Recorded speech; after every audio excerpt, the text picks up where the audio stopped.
సమయానికి మీ అమ్మ అక్క కూడా లేరు. వాళ్ళతో నాకు అవసరం లేదు. నువ్వున్నావుగా, మావయ్య పొగడ్డం నువ్వు చూస్తే చాలు. నాన్నా, నాన్నా, ఒక్కసారి ఇలా రండి.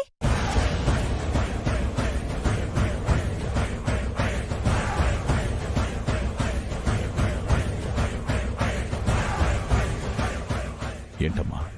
బాలు మీకోసం వచ్చాడు నాన్నా. మీరే అన్నారు కదా మావయ్య, జీవితం అంటే భయం, ఎదగాలన్న కసి ఉండాలని. అవి నాకు వచ్చేసాయి మావయ్య. ఇదిగో, మీరు వ్యాపారం పెట్టుకోవడం కోసం నాకు ఇచ్చిన 2 లక్షలు మావయ్య, తీసుకోండి. నేను నీకు జీవితంలో ఎదగడానికి ఇచ్చాను, మళ్ళీ తిరిగి తీసుకోవడానికి కాదు బాలు. అవి నీ దగ్గర పెట్టుకో. మంచిగా వ్యాపారం చేసుకుని జీవితంలో స్థిరపడు. అది చాలు నాకు. వద్దు మావయ్య, మీ డబ్బు మీకు ఇచ్చేసి నా కాళ్ళ మీద నేను నిలబడాలనుకుంటున్నాను. ఈ డబ్బు మీకు తిరిగి ఇవ్వకుండా ఇప్పటికే చాలా తప్పు చేశాను మావయ్య, తీసుకోండి.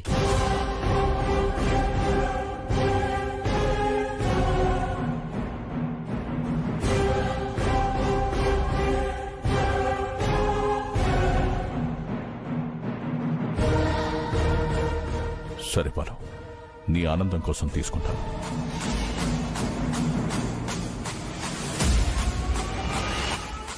విద్య, ఈ డబ్బు లోపల దాచిపెట్టు.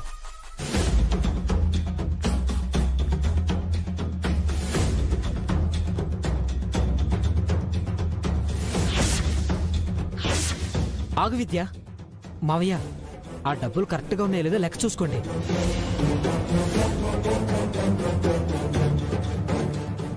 ఇక నుండి నేను ప్రతి విషయంలో పర్ఫెక్ట్గా ఉందాం అనుకుంటున్నాను. బాలు, మావయ్య గారిని ఇబ్బంది పెట్టకురా, తర్వాత చూసుకుంటారులే. నీ మీద ఆ మాత్రం నమ్మకం మావయ్యకు ఉండదా ఏంటి?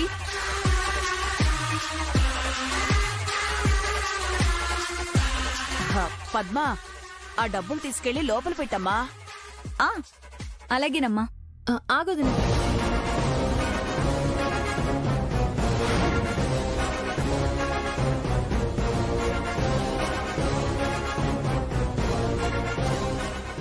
నాన్నకి బాలు మీద మంచి అభిప్రాయం లేదు. రేపొద్దున్న వీటిల్లో 1000-2000 తగ్గినా నాన్న చూసుకోకుండా ఎవరికైనా ఇచ్చినా మళ్ళీ బాలు మీద నమ్మకం పోతుంది. అవును మావయ్య, లెక్కేసుకోండి.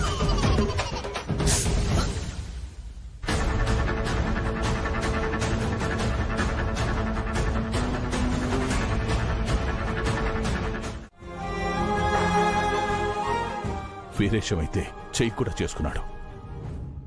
పాపం, చెయ్యని తప్పుకు దొంగ అన్నందుకు అతనెంత బాధపడుతున్నాడు. సుబ్బు విషయంలో మీరు తొందరపడ్డారు అనిపిస్తోంది నాన్న. మనం కళ్ళతో చూసినవి కూడా కొన్నిసార్లు నిజం కావని చెప్పే మీరే అలా ఎలా చేశారు నాన్న?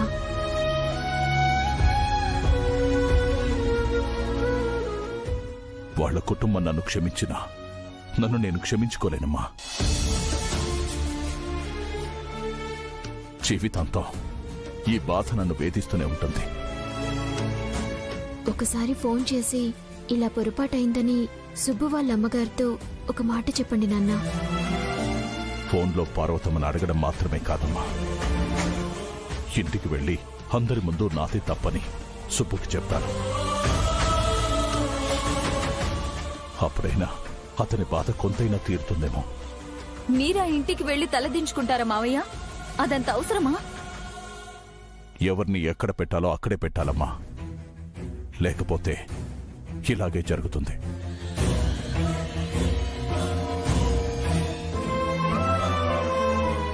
అమ్మ విద్య, నేను గణపతి వాళ్ళ ఇంటికి వెళ్ళొస్తానమ్మా. నేను వస్తాను నాన్న. మీ బదులు నేను క్షమాపణ అడుగుతాను. మీరు తలదించుకుంటే నేను భరించలేను నాన్న. అది కదమ్మా. ప్లీజ్ నాన్న. సుబ్బు తప్పు చేయలేదనే నిజాన్ని మాస్టర్ గారికి కూడా చెప్తాం. స్కూల్లో ఉన్న ఆయన మనసు కుదుట పడుతుంది. అలాగే. నిధి, ఇవి లోపల పెట్టు.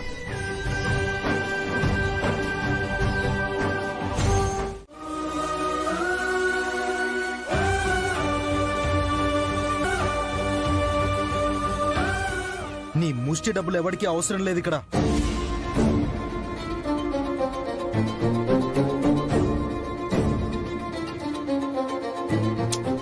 బామర్ది ఆవేశపడకరా.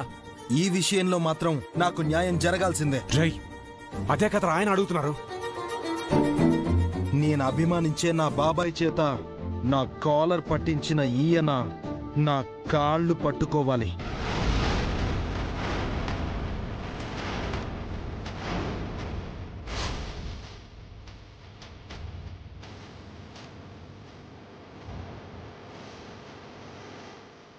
సుబ్బు,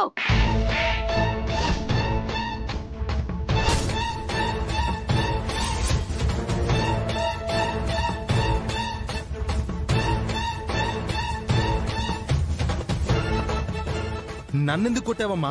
కొట్టడం కాదు చంపేస్తాను. పెద్దాయిన్ని పట్టుకుని ఏంట్రా మాటలు?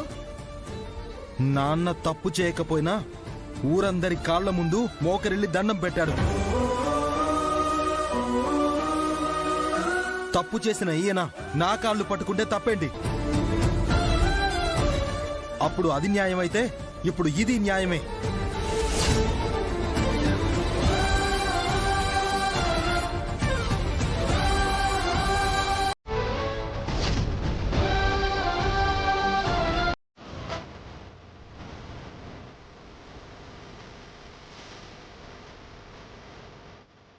అన్నయ్య గారు, వాడేదో ఆవేశంలో అంటే మీరేంటి? ఆవేశంలో కాదమ్మా, జరగబోయేదే చెప్తున్నాను.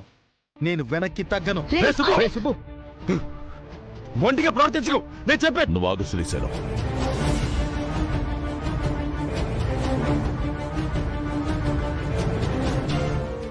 ఈ విషయంలో సుబ్బు మనసు ఎంత నొచ్చుకుందో నాకు అర్థమవుతోంది.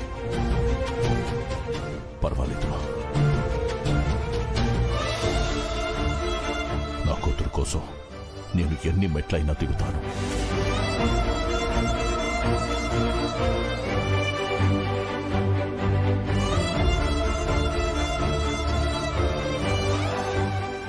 నేను చెప్పేది ఒకసారి. మావా, అన్నయ్య గారు, రే సుబ్బు,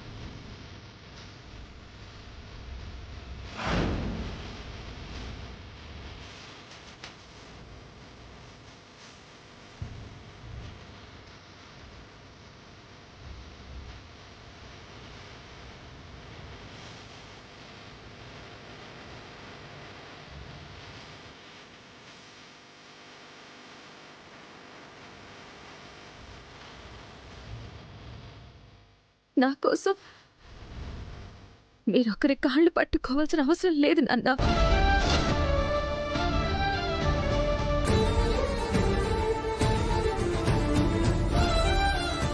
మీరు నా కన్న తండ్రి, అంటే నా దేవుడు. దేవుడు ఎప్పుడు దండించే స్థానంలోనే ఉండాలి, దండం పెట్టే స్థానంలో కాదు. మీరు కాళ్ళు పట్టుకుంటేనే ఈ పెళ్లి జరుగుతుంది అంటే నాకు పెళ్లి అవసరం లేదు.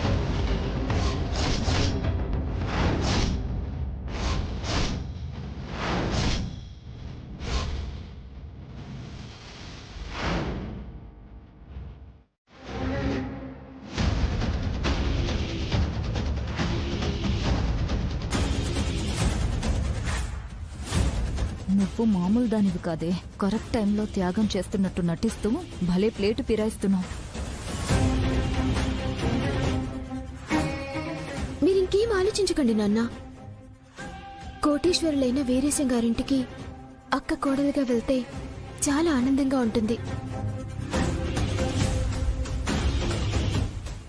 వాళ్ళు కూడా అక్కని చాలా బాగా చూసుకుంటారు.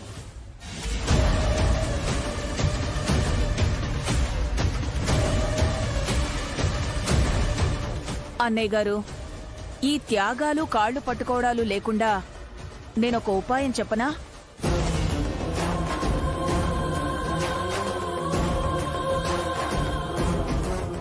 నిధి పెళ్లి విఘ్నేష్తోనే జరిపిద్దాం. ఈ ఇంటికి ఇల్లరికం వచ్చే అబ్బాయితో విద్య పెళ్లి జరిపిద్దాం.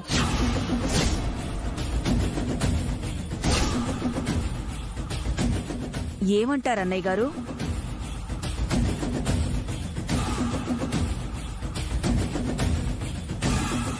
ముందు దీన్ని ఇంట్లోకి రానివ్వకపోతే శని వదిలిపోతుంది. అయ్యో, అలా వచ్చే వాళ్ళు ఎవరుంటారు అత్తయ్య? కష్టం. ఎందుకు లేడు? నా కొడుకు బాలాజీ లేడు?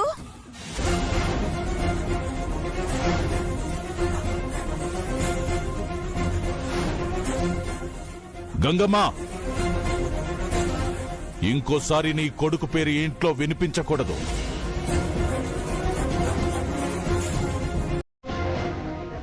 ఈ ఇంటికి ఇల్లరికానికి వచ్చే అల్లుడు నా కుటుంబానికి, నా కూతురికి అవసరం లేదు.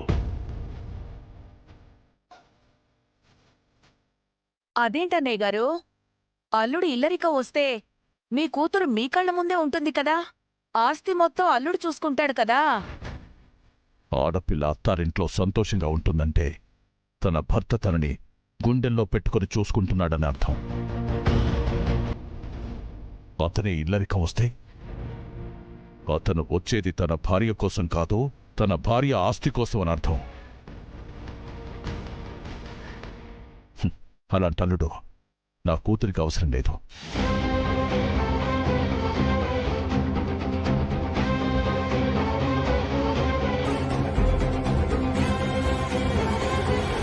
అనుకుంటాను.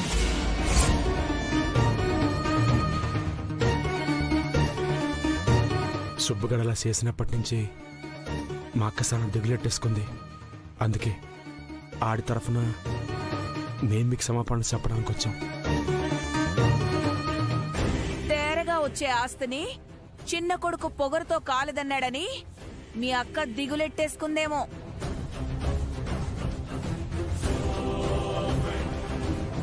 మేము అలా డబ్బు కోసం ఆశపడేటోళ్ళం కాదండి. అందరూ అదే చెప్తారు. తప్పుడోళ్లమని, తప్పు చేసేవాళ్లమని ఒప్పుకుంటారా ఏంటి? జరిగింది తప్పే కాదను. నా కొడుకు తప్పు చేయలేదు కాబట్టి అలా మాట్లాడాడు. అప్పటికీ మేం చెప్తూనే ఉన్నా, నా కొడుకు తండ్రి ఫోటో మీద ఒట్టేసి అబద్ధం చెప్పేవాడు కాదు అని.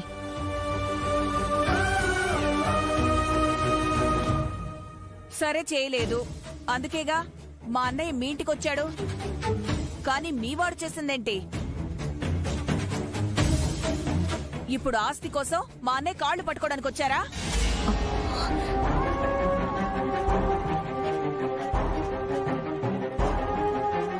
క్షమించండి అన్నయ్య గారు, మా చిన్నవాడు చేసిన తప్పుకి పెద్దవాడికి శిక్ష పడకూడదు. నా గణపతి యోగ్యుడు, 10 మందికి విద్య నేర్పించే గురువు. వాడు మనసులో ఎంత బాధపడుతున్నాడో తల్లిగా నాకు తెలుసు.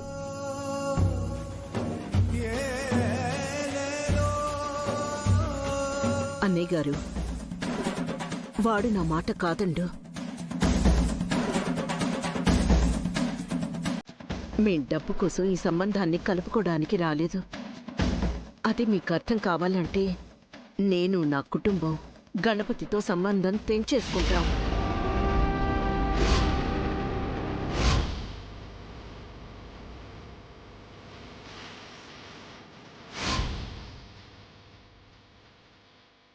మా ఇంటికి మీ అమ్మాయిని కోడలిగా పంపాల్సిన అవసరం లేదు. మా గణపతిని ఇల్లరికం పంపిస్తాను.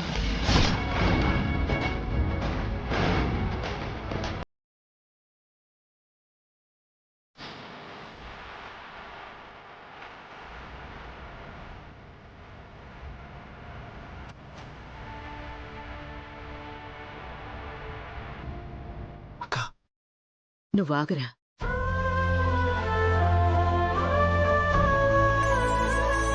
ఇకపై వాడితో మా కుటుంబానికి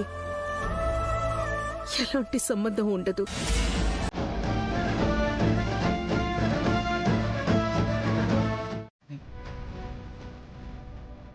మా గురించి, మా భవిష్యత్తు గురించి ఆలోచించడం ఆపలేదు సార్.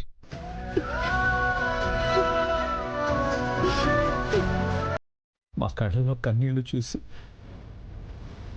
కన్నీరు పెట్టుకునేది. మాకు కడుపు నింపి తను పస్తులు పడుకునేది.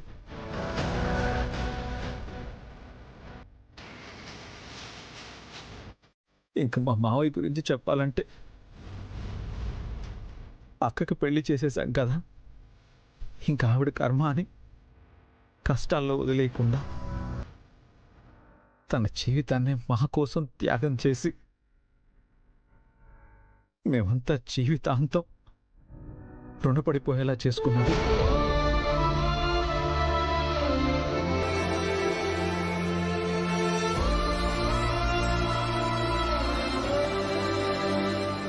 నాకు ప్రేమని, ప్రేమ విలువని, కుటుంబ విలువని తెలిసేలా చేసింది వాళ్ళే.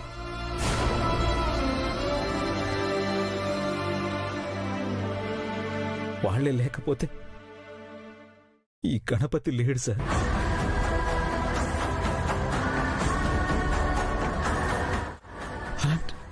అలాంటి వాళ్ళని వదిలేసి మీ అమ్మాయి కోసం మీ ఇంటికి వస్తానని ఎలా అనుకున్నారు సార్?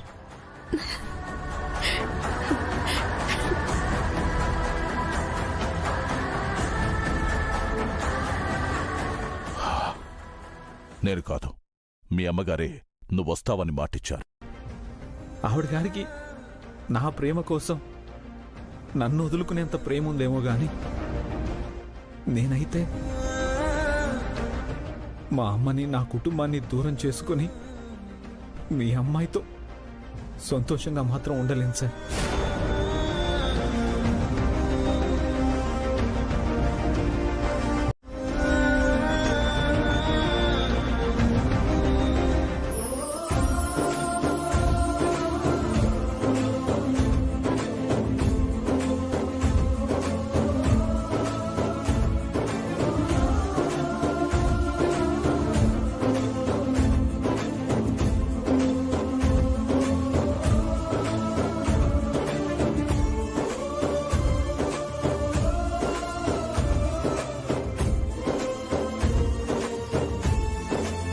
ఎన్ని రోజులు ఒక ఆడపిల్ల తండ్రిగా సరైన కుటుంబానికే ఇస్తున్నానా? మంచి అబ్బాయిని నా కూతురు కోరుకుందా? డబ్బు కోసం నా కూతుర్ని నువ్వు చేసుకోవాలనుకుంటున్నావా అని మనసులో ఎన్నో భయాలు నిద్ర పట్టకుండా చేస్తూ వచ్చాయి. కానీ ఇప్పుడు నీ మాటలు విన్నాక నా భయాలన్నీ పోయాయి.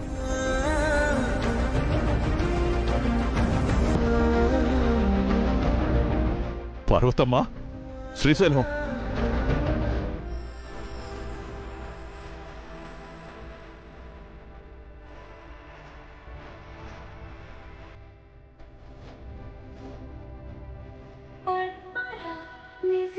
గణపతి,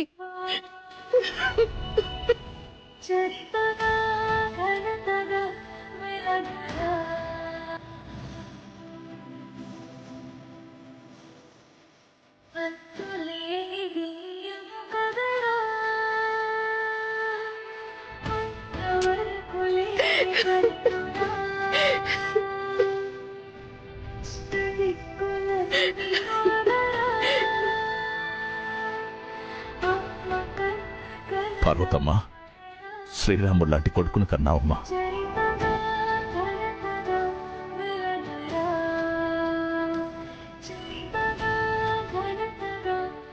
గణపతి, నువ్వు విద్య కోసం మీ అమ్మని కుటుంబాన్ని కాదనుకుంటే మాత్రం అసలు మీ పెళ్లి కొప్పుకునేవాడే కాదు.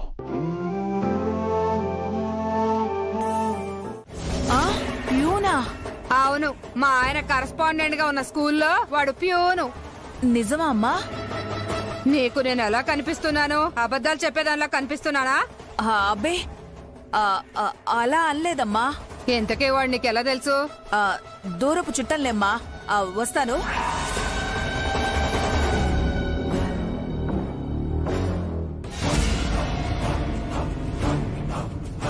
అమ్మ రండి, డాక్టర్ గారు రమ్మన్నారు. అబ్బా మెల్లగా. హ.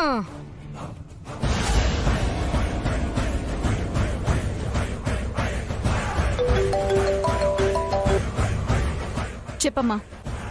పద్దు, శుభవార్తే. ఎవరికి? ఎవరికో అయితే నీకెందుకు చేస్తానే?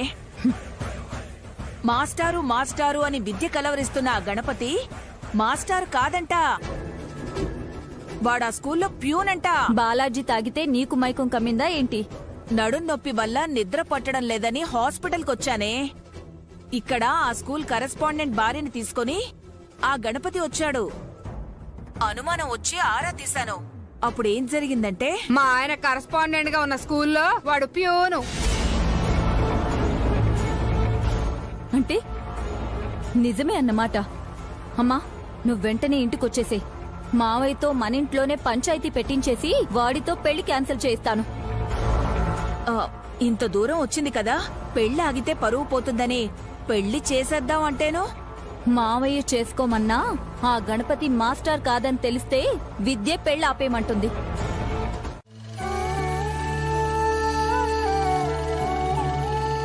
ఇదిగో చిన్నబామర్దే, ఏంటి? మా ఫ్రెండ్స్ కొత్తగా అపార్ట్మెంట్లు కడుతున్నారు. మీ ఫ్రెండ్స్ ఎవరైనా కొనుక్కునే వాళ్ళు ఉంటే చెప్పు, నీకు 5% కమిషన్ ఇప్పిస్తా. చిన్నన్నయ్యకి అంత మంచి ఫ్రెండ్స్ ఉండరు బావా, నువ్వు అడిగినా వేస్టే. నీకు కూడా ఈ మధ్య నా మీద వెటకారం ఎక్కువ అవుతుందే. చూస్తూ ఉండు, త్వరలోనే కోటీశ్వరుణ్ణి అవుతాను. అప్పుడు అర్థమవుతుంది మీ అందరికీ నేనేంటో. మేడం, రా బాబు. ఎవరు కావాలి? గణపతి. మా గణపతి స్కూల్కి వెళ్ళాడు. గణపతి పెళ్లి కార్డు శాంపిల్ ఇవ్వడానికి వచ్చానండి. అన్నీ రెడీ అయ్యాయా బాబు? 1000 కార్డులు చెప్పారండి. శాంపిల్ కార్డు తెచ్చాను. రేపటికి మొత్తం ప్రింట్ అవుతాయి. తీసుకో ఇందు. ఎంతైంది బాబు? 20,000 అమ్మా. 20,000? రేపొచ్చి తీసుకుంటారా? పర్వాలేదమ్మా, నేను గణపతి దగ్గర తీసుకుంటాను. అత్త, నాకు 200 కార్డులు కావాలి. ఎందుకంటే మా బలగం చాలా ఎక్కువ, అందరికీ పంచాలి కదా. అలాగే అల్లుడు గారు. ఇందు, ముందు దేవుడి దగ్గర పెట్టి తీసుకురా. కదా అమ్మ చెప్పేది నిజమే అనిపిస్తుంది మావయ్య. నాకు చాలా సార్లు ఆ గణపతి మీద అనుమానం వచ్చింది.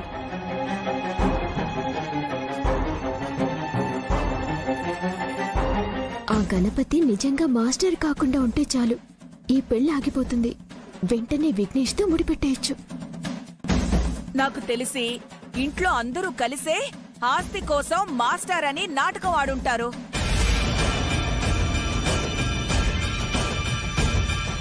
చిచి, ఆ కుటుంబాన్ని చూస్తుంటే ఆడపిల్లని బయటివ్వాలంటేనే భయమేస్తుందన్నయ్యా. ఏ తెలిసినోళ్లకో ఇచ్చి చేస్తేనే మంచిదనిపిస్తుంది.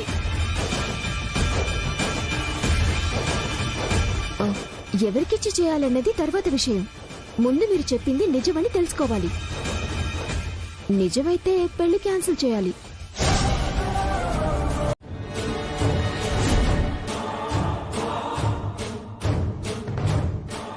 ఏంటి షాక్ అయ్యావా? అబద్ధం చెప్పినా నువ్వే షాక్ అయితే నిజం తెలిసినా నేనెంత షాక్ అవ్వాలరా?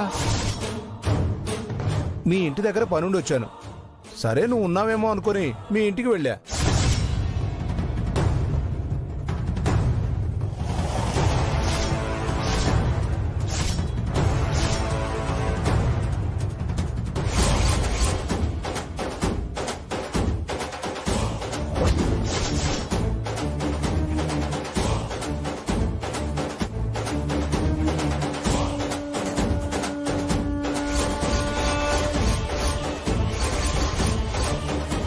ప్యూన్ జాబ్ చేస్తూ మాస్టర్ అని ఇంట్లో వాళ్ళకి అబద్ధం చెప్తావా?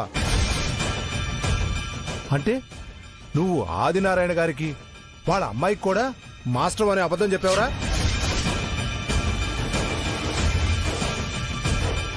అమ్మా, ఎంత మోసగాడివిరా! నేను కావాలని అబద్ధం ఆడలేదు సార్. మా అమ్మ కోసం అబద్ధం ఆడాను సార్. ఆ అమ్మాయి కూడా నిజం చెప్పాలని చాలా ట్రై చేస్తున్నాను, కానీ తను ఎక్కడ దూరం అవుతుందోనని భయంతో ఆగిపోయాను సార్. నిజం చెప్పాల్సిన అవసరం లేదు. ఇన్ని రోజులు 2 లక్షలు అప్పు అడిగాను కదా, అవి అప్పుగా కాకుండా ఈ నిజాన్ని దాస్తున్నందుకు గిఫ్ట్గా నాకు ఇచ్చేసాయి.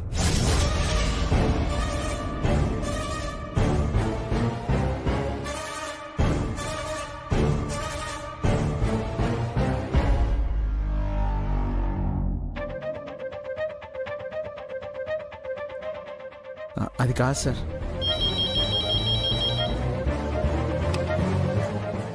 హలో, నేను chit fund company owner Adinarayana మాట్లాడుతున్నాను. ఆదినారాయణ గారా?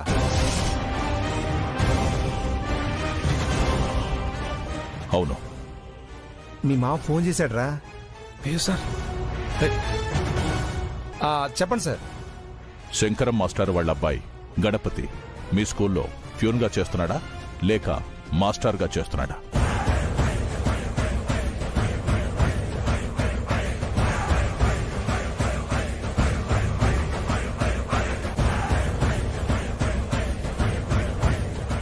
మీ మావయ్యకి నిజం తెలిసినట్టుందిరా. నువ్వు ప్యూనా అని అడుగుతున్నాడు.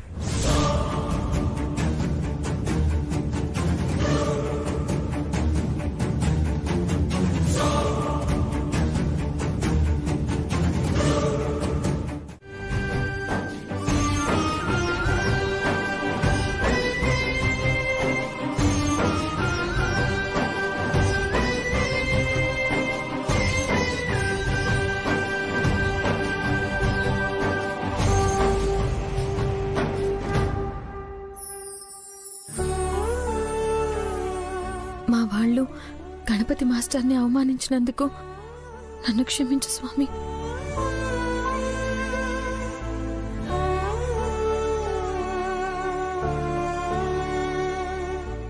నా మనసుకి నచ్చిన మాస్టర్తో పెళ్ళనుకున్నప్పటి నుంచి మా పెళ్ళి ఆపడానికి గంటకో గండం ఎదురు పడుతుంది. మా ఇంట్లో మాస్టర్ గారింట్లో అందరూ మా పెళ్లి గురించి కంగారు పడుతున్నారు. ఏ క్షణం ఏమవుతుందోనని నాకు చాలా భయంగా ఉంది స్వామి. ఊళ్ళో సమస్యల్ని పరిష్కరించే మా నాన్నగారికి నా పెళ్ళే ఒక పెద్ద సమస్యగా మారుతుంది. నా పెళ్లి విషయంలో ఇక ఏ చిన్న సమస్య వచ్చినా పొరపాటు జరిగినా మా నాన్నగారు తట్టుకునే పరిస్థితుల్లో లేరు. ఎలాంటి ఆటంకం లేకుండా నువ్వే మా పెళ్లి జరిపించాలి స్వామి.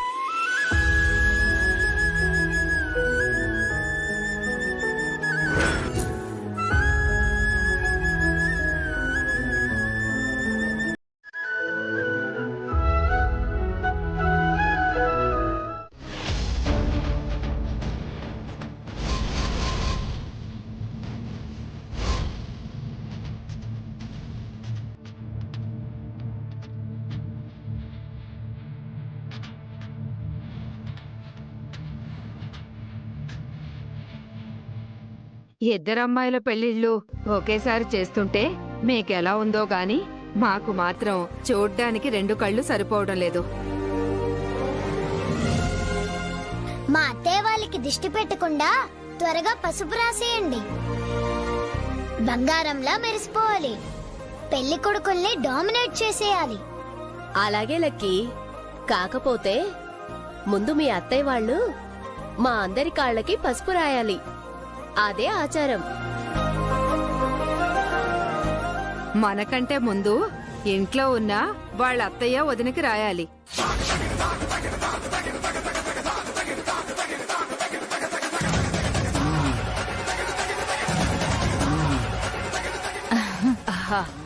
మాదే ఉందిలేండి. ముందు మీ కాళ్ళకి రాయించుకోండి. అమ్మా, వాళ్ళు చెప్పినట్టు చేయనివ్వు. విద్యా, నిధి, మా కాళ్ళకి పసుపు రాయండి.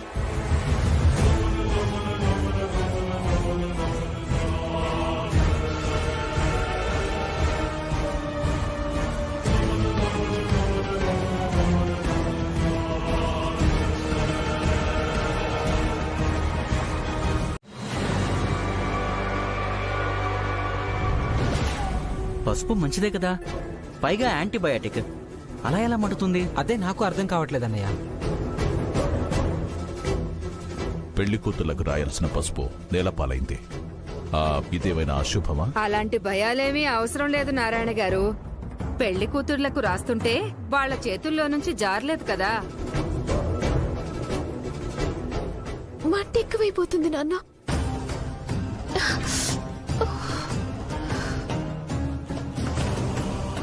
ఆవు పాలతో చెయ్యి కడుకుంటే మంట తగ్గిపోతుందమ్మా.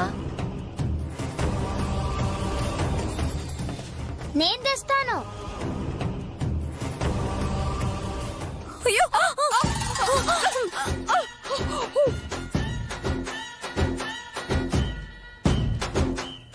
దానికి మండుతుందనుకుంటే మనకే ఇలా జరిగిందేంటే?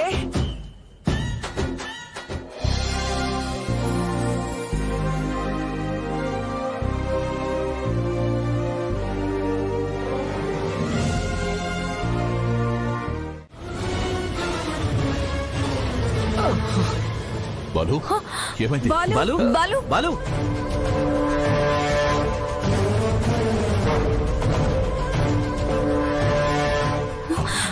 అయ్యో, బాలు, బాలు, అయ్యో, బాలు, బాలు, నీకేం కాలేదుగా?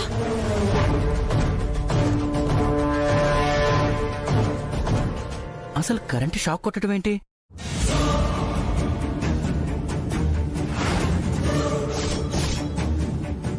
అన్నయ్య, అక్కడ వైర్ అయితే ఉంది చూడు.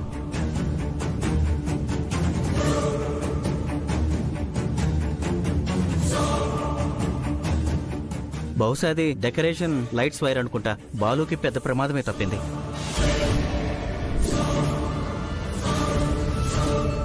ఏంటో ఈ పెళ్ళి అనుకున్నప్పటి నుంచి అన్నీ ఇలాగే జరుగుతున్నాయి.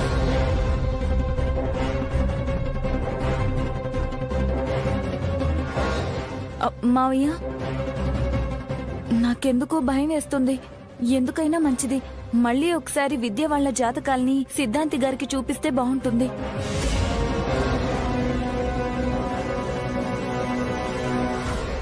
ఏమైనా దోషాలున్నాయేమో. అసలే మన ఇంటి ఆడపిల్లని వేరే వాళ్ళ ఇంటికి పంపిస్తున్నాం. బాగా ఆలోచించండి మావయ్య.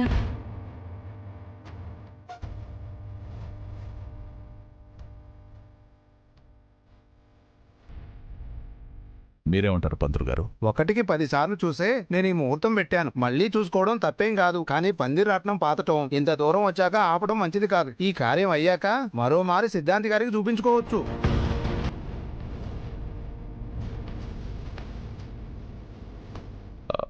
సరే, పదండి. నమస్కారం అండి. నమస్కారం అమ్మా. మొదలు పెట్టండి.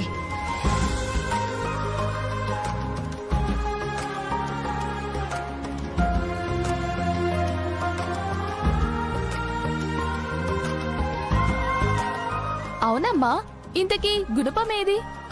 సుబ్బుని తీసుకురమ్మని చెప్పాని, వాడు తెస్తూ ఉంటాడు.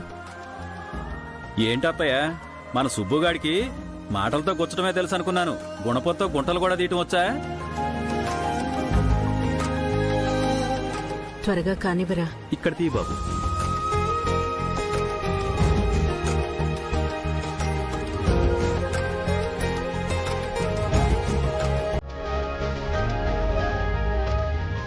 అబ్బాయిని ముందుకు రమ్మనండి. వెళ్ళు. రాన్నయ్య. పసుపు తీసుకుని ఇందులో వేయి బాబు.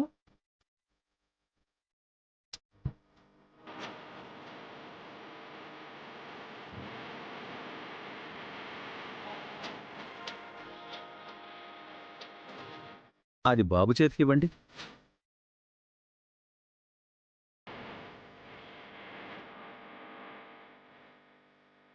కూర్చేయండి బాబు. మీరు ఇది పట్టుకోండి.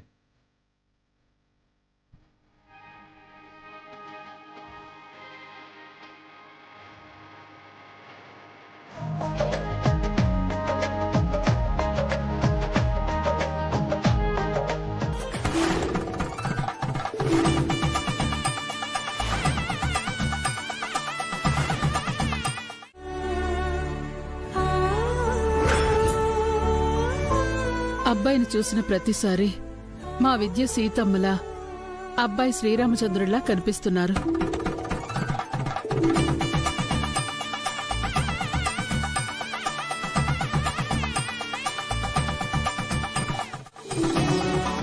పెళ్లితో చాలా మంది తలరాతలు మారిపోతాయంటుంటే ఏమో అనుకునేవాణ్ణి గౌరీ. అది నిజమే. ఎంత మారకపోతే మా వదిన వాళ్ళు మన పక్క నిల్చొని ఆదినారాయణ గారితో బియ్యం అందుకుంటారు చెప్పు.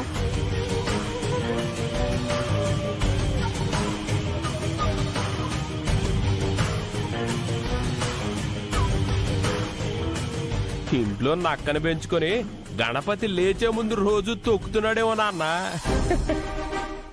ఎరా కుక్కతోక వంకరనట్టు మీ బుద్ధులెప్పుడు ఇంతేనా? ఇంకా మారరా? మామయ్య నువ్వు ఆవేశపడుకో. మనిషికో మాట, గొడ్డుకో దెబ్బ అన్నారు. వదిలేసాయి.